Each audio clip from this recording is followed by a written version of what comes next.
Avengers 4 toys reveal new villain and costumes. Avengers 4 is due out in about 6 months, and details are more sparse than life on Thanos' home planet of Titan. Ooh. We still don't have a full cast list, story details, a trailer, or hell, even a title. So you can imagine that fans of the Marvel Cinematic Universe are diving at every table scrap that they can find about what happened to Earth's mightiest heroes after Thanos evaporated half of all life in the universe at the end of Avengers Infinity War. But on Thursday, we got a delicious bite of info in the form of a toy image dropped on Instagram that gave us some sweet and honestly, some super surprising Avengers 4 deets. Now, before we dig into this smorgasbord of Avengers 4 info, today's episode of Nerdist News contains potential spoilers about the MCU's next big team-up, as well as some recent Marvel films. So if you want to see A4 as unspoiled as possible, you might want to leave today's episode on the dinner table. So for those of you that are still here, let's break it down. Thanks to this pic that appears to have been taken by a camera made by ants, the back of the box art shows us Rocket Raccoon and Thor wearing matching grayish white, black, and red outfits that we've never seen before. Besides confirming that Thor and Rocket are still BFFs after their adventures during Infinity War, these suits offer a few possibilities of where the next film could be headed.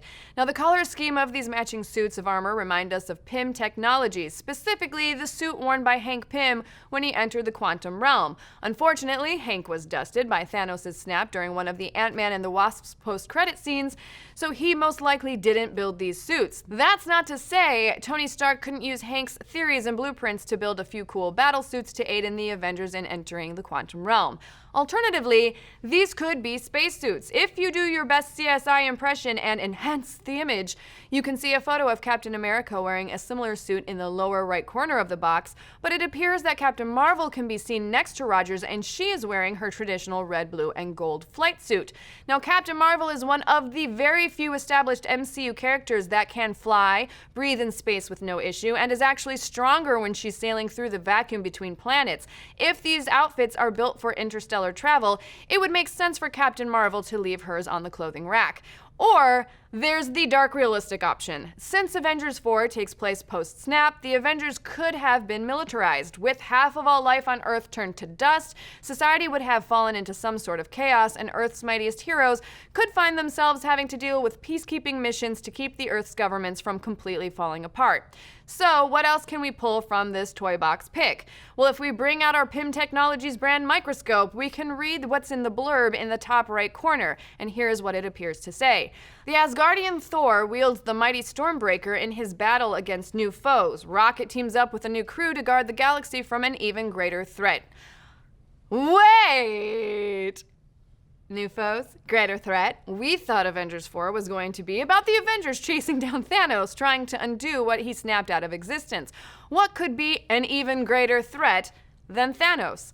Well, looking to the comics, there are in fact greater threats than Thanos. The problem is most of the bigger threats are owned by Fox, and though that won't be a problem at all in the near future due to Disney's acquisition of Fox, it's a problem right now because the acquisition is still not finalized and the movie was shot way before that business deal went through. So that means whatever this greater threat is, it definitely won't be the likes of Galactus, Annihilus, or Kang the Conqueror. As for Marvel-owned big bads, there are a few, but we've already seen most of them in the MCU. Most notably, we saw Loki in the first Avengers flick, and then Ultron in the second. So what does that leave us? Well, there is another unused Marvel bigger bad that we haven't mentioned, and the fact that the films have been pulling from Marvel writer John Hickman's run of Avengers and Infinity could mean they're pulling yet another Hickman element into A4 to beef up the danger: the Builders. Now, the Builders are an ancient, super powerful race that seeded the universe and guided the evolution of civilizations. They've destroyed planets like they were stepping on sandcastles, so they can definitely be considered an even bigger threat than old planet-throwing, people-dusting Thanos.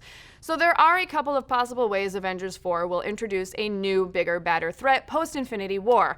Thanos' snap could have alerted the Builders that something majorly strange was going on in the universe that they had built, and they'll come to reorganize reality. Or Avengers 4 could finally tap the Celestials, which were introduced to the MCU via Guardians of the Galaxy. Besides Ego the Living Planet, we've also seen Nowhere, the mining colony, which is the severed head of a Celestial. Since Galactus is off limits until the Fox deal is done, bringing the Celestials could be a way to get Galactus without having the actual Galactus.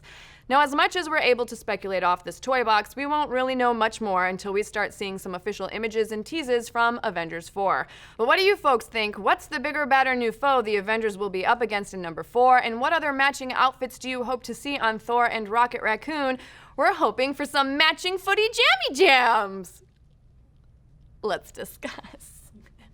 Jammy jams. Be sure to like, subscribe, and mash that little bell to get notified every time we drop a video or go live with the show. And speaking of which, did you catch our latest show, Orbital Redux? It stars the voice of Spider-Man himself, Yuri Lowenthal, in the world's first live interactive sci-fi show. Now, the first episode is free on Nerdist YouTube right now, but if you want to get in on the live action, you need to sign up for Alpha.